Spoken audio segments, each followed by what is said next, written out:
Yeah, today I have to deliver a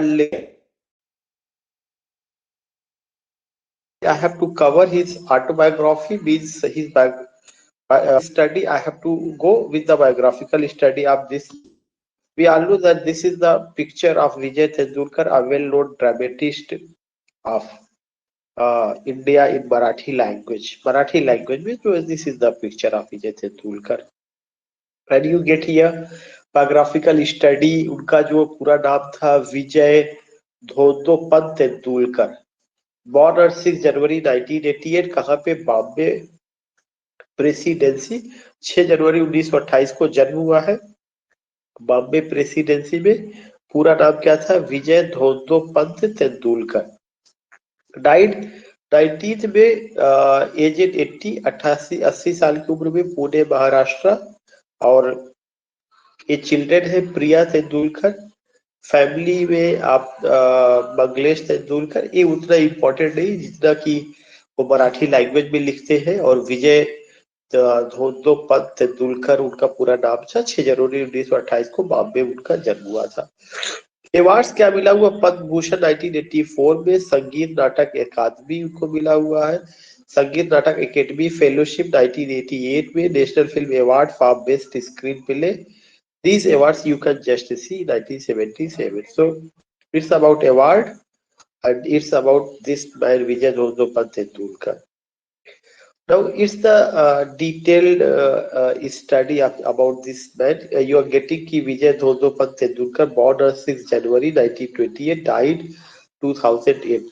ज्यादातर जितना भी पढ़ा रहे या पढ़ रहे उनका जो डेथ हुआ है 21st सेंचुरी में, तो उनका जो डेथ हुआ था 2008 में हुआ था।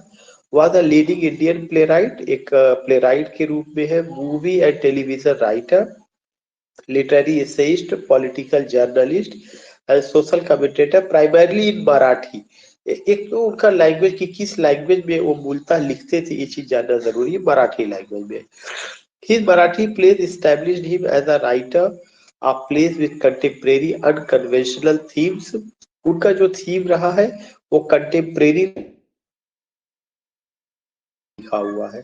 He is best known for his plays Shantata, court चालू है, silence the court is in session. ये तो मराठी या हिंदी में उसका ट्रांसलेशन है।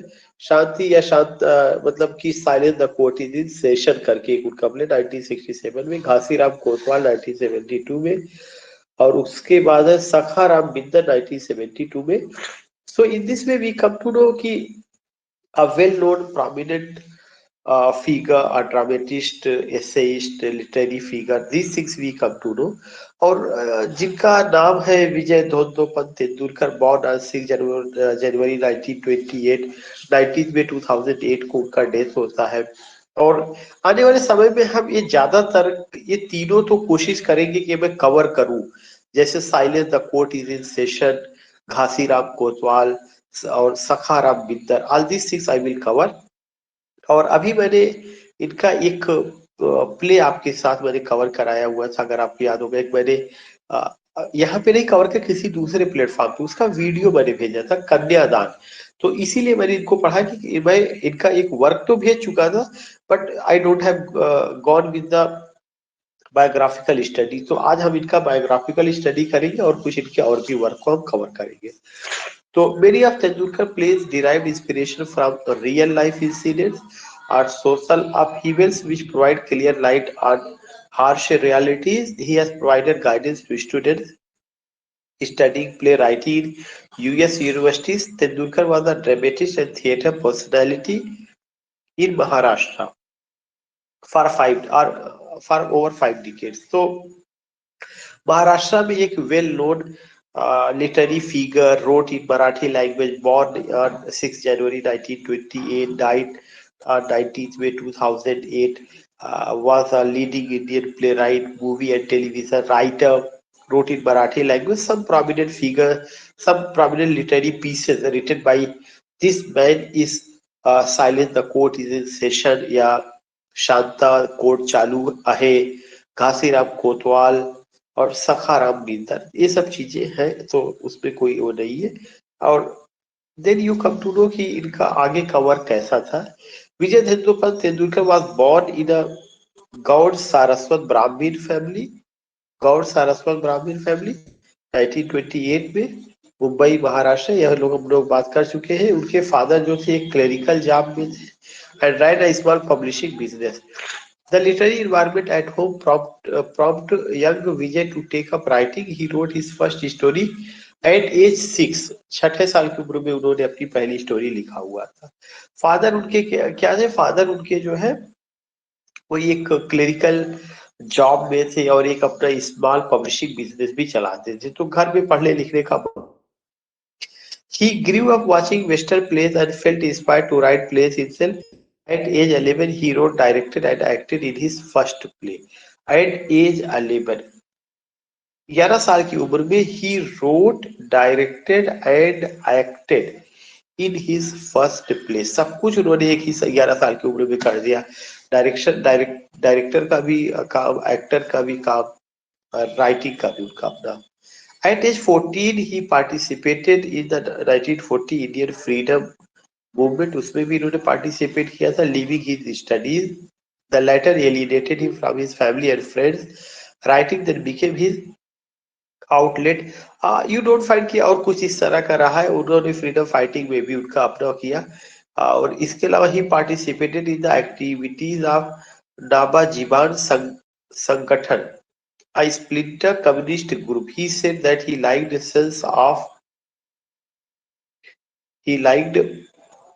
sense of sacrifice and discipline of the communities. So if you remember this man, तो एक फ्रीडम फाइटर के रूप में भी इनका कंट्रीब्यूशन रहा है।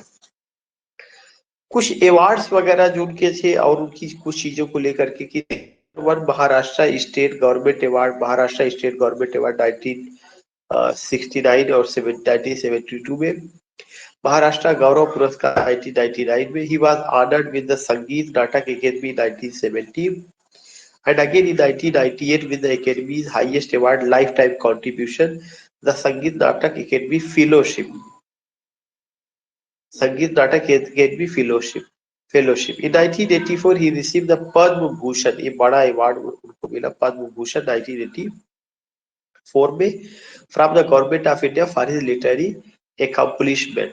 So I just want to tell you, when you talk about Tendulkar, तो महाराष्ट्र स्टेट गवर्नमेंट ने उनको बहुत सारा इनाम दिया। महाराष्ट्र स्टेट गवर्नमेंट अवार्ड 1969 और 1972 में, महाराष्ट्र गौरव पुरस्कार 1999 में, इसके अलावा संगीत नाटक अकेडमी अवार्ड 1970 में, और फिर जो है दोबारा 1998 में with the academy highest award of life time contribution के लिए 1998 में दिया गया था, द संगीत नाटक अकेडमी फेलोशिप 19 मिला, जो एक बड़ा अवार्ड है। In 1977 Tendulkar won the national film award. National film award उनको मिला था for best screenplay for his screenplay of Shyam Benegal movie Manthan. Shyam Benegal की मूवी मंथन के लिए।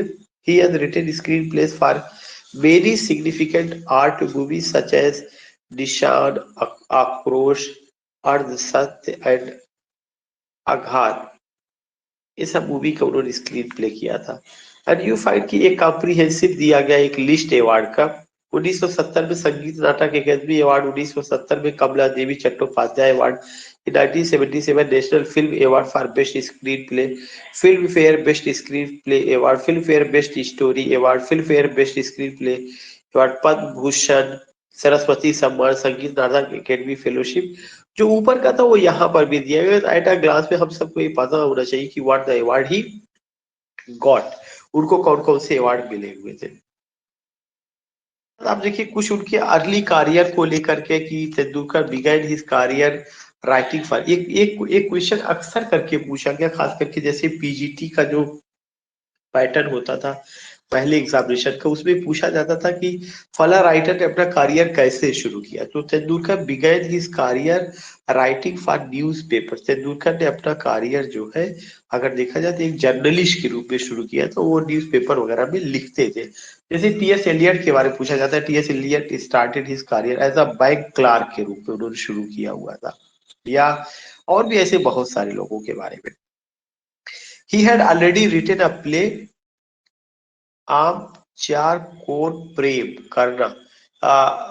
ये इंग्लिश में who is going to love me, उनका एक प्ले था जो पहला था, who is going to love be, and he wrote the play Gruhastha the householder. ये सब प्ले के नाम जो है हमें ध्यान में रखने हैं कि उनका जो प्ले है who is going to love me at the householder in his early 20s. The latter did not receive much recognition from the audience and he vowed never to write again. तो जब जो आपका उनका next play था the house holder, तो house holder से उनको बहुत ज्यादा नेम फेम नहीं मिला, तो उन्होंने कहा, प्रतिज्ञा ली कि अब मैं दोबारा नहीं लिखूंगा। लेकिन उन्होंने अपनी प्रतिज्ञा को 1956 में तोड़ा और लिखा उन्होंने एक दूसरा प्ले श्रीमंत उन्होंने लिखा, विच established him as a good writer. Srimant jolted the conservative audience of the times with its radical storyline wherein an unmarried young woman decided to keep her unborn child while her rich father tries to buy her a husband in an attempt to save his social prestige. तो उन्होंने social issues को लेकर के लिखा। कौन से social issues को? श्रीमंत नाम का एक प्ले था और श्रीमंत नाम की इस प्ले को उन्होंने सोशल इश्यूज बना करके लिखा। Tendulkar's early struggle for survival and living for some time in Tenements, Charles, in Mumbai provided him first-hand experience about the life of the urban lower middle class. उन्होंने ज्यादातर जो बातें की है अर्बन लोअर मिडिल क्लास को लेकर के, urban जो शहरी लोअर मिडिल क्लास को, शहरों में रहने वाले जो लोअर मिडिल क्लास के लोग हैं उनको लेकर के उन्होंने लिखा। He thus brought new authenticity to their depiction in Marathi theatre, और मराठी थिएटर या मराठी लैंग्वेज उन्होंने लिखा था ये सब चीजें। Tendulkar's writing rapidly changed the storyline of modern Marathi theatre in the 1950। ये तो उनको लेकर के उन्होंने बताया कि तेंदुलकर का क्या क्या कॉन्ट्रीब्यूशन रहा। इस शीट में आपको बस इतना ध्यान में रखना है कि वो अपना करियर एज अ जर्नलिस्ट के रूप में शुरू करते हैं, न्यूज़पेपर में कुछ कॉलम वगैरह लिखते हैं। उसके अलावा उनका एक प्ले था who is going to love me, दूसरा उनका प्ले था द हाउस होल्डर। फिर इन दोनों प्ले से प्रसिद्धि नहीं मिली and he decided that he will not write in near future, he would not write in near future, but in 1956 he broke his promise and wrote a play that was Srimant and it brought name and fame for him। and then you come to know कि ये जो play था इसमें काफी कुछ नई चीजें रही है। कंजर्वेटिव ऑडियंस को वो चीजें खटक सकती है जिस सब्जेक्ट मैटर को उन्होंने लेकर के लिखा कि एक अनमैरिड यंग वुमन है जो decided to keep her unborn child, to keep की वो अपने अनबॉर्न चाइल्ड को अपने साथ रखेगी, उसकी मैरिज नहीं हुई है तब भी उसको बेबी हुआ है, लिव इन रिलेशनशिप जैसे सब्जेक्ट या मुद्दे आज के समय में ऐसे ही कुछ उस समय के थे उन्होंने लिया था। Tendulkar wrote the play Gidhade the vultures, क्योंकि मराठी लैंग्वेज में इस वजह से उसको गिधाड़े इस तरह की चीजें आ रही है, इंग्लिश में उसका द वल्चर्स 1961 में उन्होंने लिखा, but it was not produced until 1970। The play was set in a morally collapsed family structure and explored the theme of violence। इसमें क्या था? थीम ऑफ वायलेंस रहा। In his following creation, Tendulkar explored violence in its various forms: domestic, sexual, communal, and political। Thus, Gidhare proved to be a turning point in Tendulkar's writing with regard to establishment of his own unique writing play। तो गिधाड़े एक उनका अपना play था, उन्होंने लिखा और इसे हमें जो है ध्यान में रखना चाहिए। Then you find कि 1956 में उनका short story Die Panne traps करके, डाई पांडे ट्रैप्स उसका नाम है, वो आया by Friedrich Durrenmatt. Tendulkar wrote the play वही silence the court is in session, ये तो सिलेबस में भी है। It was presented on the stage for the first time in 1967 and proved as one of his finest works. Satyadev Dubey presented it in a movie in 1971 with Tendulkar's collaboration। तो कुल मिलाकर के उनका silence the code is in session, उसके बाद उनका tribe जो story रहा है, द वल्चर, उन सब चीजों को लेकर के उन्होंने लिखा। फिर 70 से 80 के दशक में उनका क्या क्या होता है। 1972 में उनका play Sakharam the binder, Sakharam the binder आता है। Tendulkar deal with the topic of domination of the male gender. Topic क्या है? Male gender. उसके पहले क्या था? वायलेंस को लेकर के उन्होंने लिखा था, topic of the male gender over the female. The main character Sakharam is a man devoid of ethics and morality and profess not believe in outdated social codes and conventional marriage. He accordingly uses the society for his own pleasure. जो character Sakharam है वो tradition को, custom को नहीं मानता है और बहुत सारी चीजों को कहता है आउटडेटेड हो चुकी है, अपने ही हिसाब से समाज में नियम बनाता है या इस तरह की चीजें करता है। और जो सखाराम बिंदर द बिंदर है, एक ऐसा प्ले है that deals with the theme of you can say the domination of the male gender over the female. He accordingly uses the society for his own pleasure. He regularly gives shelter. He regularly gives shelter to abandoned wives and uses them for his sexual glorification, oblivious to the emotional.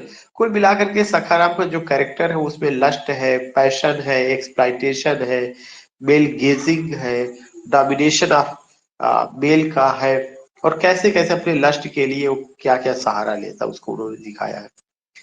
1972 में ही उनका एक और play आता है। In 1972, Tendulkar wrote another even much more acclaimed play, Ghasiram कोतवाल, ये भी syllabus में रहा है, officer Ghasiram, which deals with political violence. The play is a political satire. Play क्या एक political satire है, created as a musical drama set in 19th century Pune. It combined traditional Marathi folk music and drama with contemporary theatre techniques, creating a new paradigm for Marathi theatre. The play demonstrates Tendulkar's deep study of group psychology. इसमें deep study of group psychology का, and it brought him a Jawaharlal Nehru Fellowship for a project title, an inquiry into the pattern of growing violence in society and its relevance to contemporary theatre. These six we find कि घासीराम कोतवाल famous रहा। Tendulkar road screen play for the movie Nishant, उन्होंने screen play लिखा movie Nishant के लिए, आक्रोश के लिए, अर्ध सत्य के लिए, इसका हाफ ट्रूथ है 1980, which established him as an important chronicler of violence of the present. He has written 11 movies in Hindi and 8 movies in Marathi. खैर वो तो उनका मूवी का अपना concept, that is another thing, but उन्होंने movie से भी अपने आप को जोड़े रखा। 1990 से 2008 जब तक उनका डेथ नहीं हुआ तब क्या क्या चीजें रही हैं। तेंदुलकर रोड अ मेटाफोरिकल प्ले सफर, उन्होंने एक मेटाफोरिकल प्ले लिखा सफर। when he wrote the play the Mazia, the Mazia to Kadambari 1 and Kadambari 2 about sexual and aging man, ये भी नोट करना है, Kadambari 1 and Kadambari about sexual fantasies of an aging man. In 2004 he wrote a single act play his fifth woman, ये single act play रहा है, his fifth woman. His first play in the English language as a sequel to his earlier exploitation of the plight of women is Sakharam Bindar. The play was first performed at the Vijay Tendulkar Festival in New York, October in 2004. In the 1990, Tendulkar wrote an acclaimed TV series, Swayam Siddh, in which his daughter Priya Tendulkar, उनकी बेटी प्रिया Tendulkar, noted television actress of Rajini fame, performed in the lead role. His last screenplay was for Ishwar Mime Company, an adaptation of Divyendu Patil. ये सब उनका जाना देना, लेकिन इसमें बहुत हम लोगों को नहीं है, ये इन्होंने लीड रोल में किया या उन्होंने लिखा। This is another portrait, he was the brother of acclaimed cartoonist and humorist Mangesh Tendulkar, ये भी क्वेश्चन इंपॉर्टेंट है, जो कि उनके भाई थे, कार्टूनिस्ट थे। एंड देन यू फाइंड कि ये डाइड हुए कब, पुणे में 2008 में, बैटलिंग और the effects of the rare autoimmune disease, rare autoimmune disease myasthenia gravis करके कोई बीमारी है। Tendulkar son Raja and wife Nirmala had died, उनके बेटे और वाइफ और बहू पहले ही। तेंदुलकर सन एंड वाइफ और उनकी पत्नी की डेथ 2001 में हुई थी। His daughter Priya Tendulkar died the next year. Priya Tendulkar भी 2002 में मर गई हार्ट अटैक से, following a long battle with breast cancer. तो उनका लाइफ बड़ा जो है स्ट्रगल भरा रहा था, क्योंकि वाइफ भी चली गई इनकी बहुत से पहले और बेटा भी चला गया, प्लस उनकी बेटी भी चली गई। तो रियली में हार्ट रेंचिंग इवेंट रहा। तो about this when you came to know कि विजय तेंदुलकर का क्या रोल है, क्या चीजें हैं, किस भाषा में लिखा, क्या प्ले रहा है। और हम लोग जो कवर करेंगे, कन्यादान तो मैंने कवर करा दिया है। I will go with you silence the court is in session, I will cover Ghasiram कोतवाल। ये दो बहुत इंपॉर्टेंट प्ले हैं, और एक आध और भी हम लोग करने की कोशिश करेंगे। तो without delay now I would like to conclude here.